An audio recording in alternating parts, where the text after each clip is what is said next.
Welcome back to another video on my channel. Today we're doing something very different from our norm. In fact, there won't be any nails in this video until the very end. And even then, you're not going to see me do those nails. It's just my hand. So what we're going to do today, we're going to fix my ring here. This is a mother's ring. It was a gift from my mom in honor of my daughter.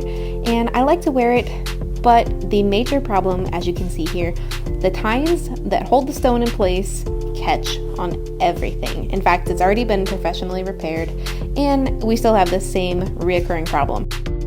So I'm going to fix it the only way that I know how, which is to use some nail products. In this case, we're going to use this rhinestone glue, which is actually a gel product, and we're going to just fill in that blank space left at the top of the tines.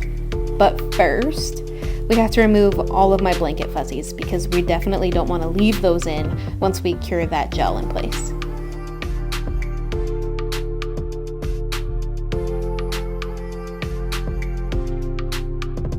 Alright, now that that's all cleaned off, that took a lot longer than I had anticipated. Those were some very slippery fibers.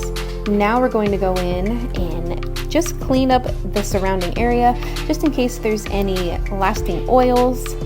I'm using alcohol on a lash shampoo brush actually, because it's really soft and it does a great job at cleaning up without being overly abrasive.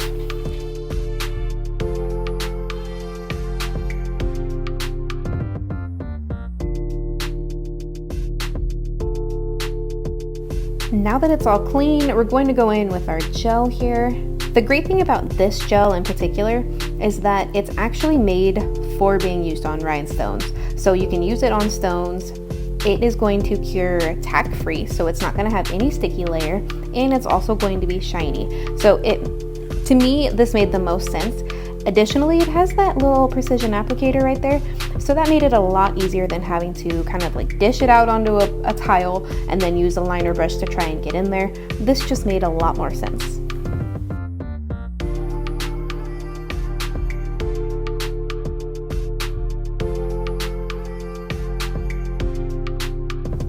As you can see, there are a few bubbles here, but don't worry too much about that because we're going to go in here in just a moment and get rid of those completely and allow this gel to self-level so that it is as smooth as it can be.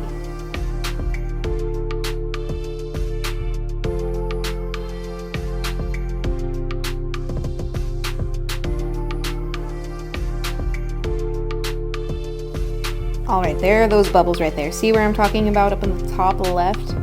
So, simple, super easy fix. We're going to use isopropyl alcohol. This one is 91%, but I'm pretty sure anything above 70 would work.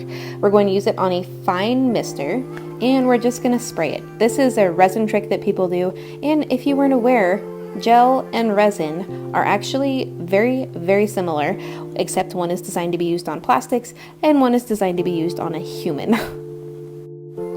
After a full cure, this is how it's looking. You really can't see too much of that gem gel up close.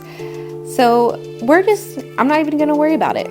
I'm going to go in and dust everything off and just make sure that there is no like minute sticky layer there, one that we don't really notice, but that things will stick to anyway.